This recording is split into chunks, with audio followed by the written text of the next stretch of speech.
It's the world's largest shake table facility, and it can hold buildings weighing up to 2.5 million pounds. The table moves in all 3 directions simultaneously. It's the first wood building of this size that's ever been tested.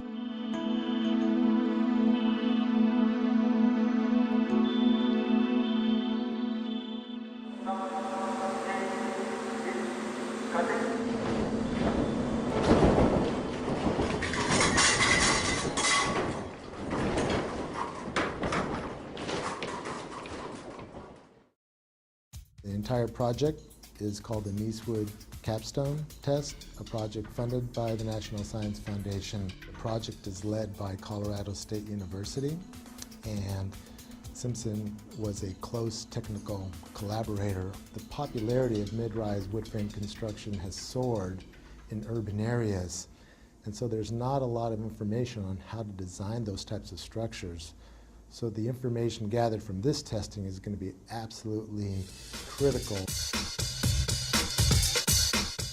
The condominium tower was built as a actual condominium would be constructed with 23 1- and 2-bedroom living units. We're testing a 7-story, 23,000 square foot, 800,000 pound building in 3 dimensions. This collaboration with all the folks involved is really going to culminate in a test that's going to show how our products perform in a very severe seismic event. The forces of an earthquake on a structure of this size create a lot of secondary forces inside of the building, and the only way to hold those forces together is with connectors such as the ones that Simpson Strong Tie makes and provides. In this building, we have a wide variety of Simpson Strong Tie products, from large hold-down rods that run 7 stories up to the roof, known as ATS, or anchor tie-down system. We have a number of shear transfer elements in here, and straps and the floor plates to help tie the floor plates to the shear walls. In short, we're building what we call a complete load path.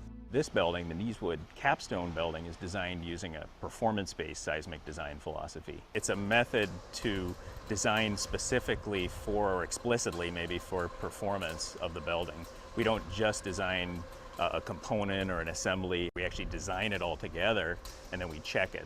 And performance-based design allows us, if we know enough about how the building reacts, to actually select what level of damage we want to see in the building during an earthquake. We're doing a series of tests on this structure so that we can incrementally increase our knowledge as to how the building is responding at different levels of shaking. We're not only going back and forth, side to side, but we're going up and down as well. So we're getting all of the vertical accelerations and lateral accelerations exactly like that Northridge earthquake, but times 1.8.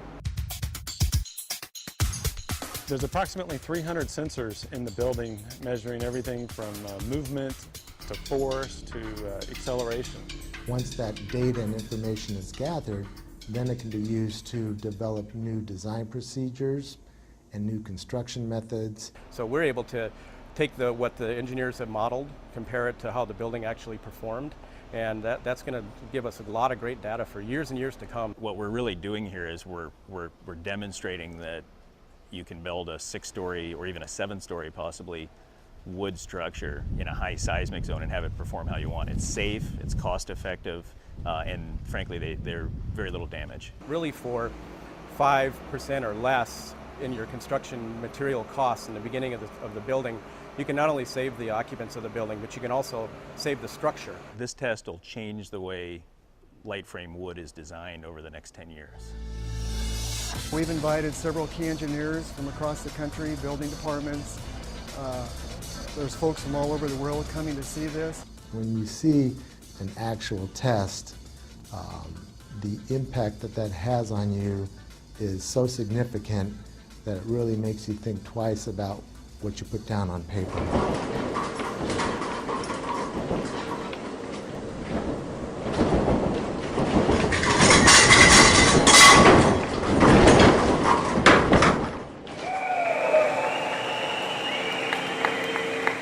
Everything in it worked. There was minimal damage to the inside of the building, minimal damage to the outside of the building.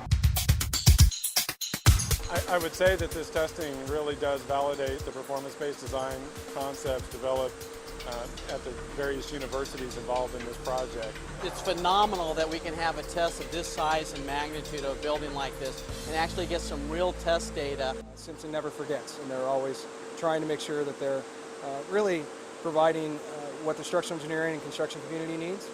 And I've always been impressed with taking that extra step to really know the science part of what we do. It's truly unprecedented what they've done today. I think this is it's truly about saving lives, and the information that's been generated as a result of this test is truly groundbreaking.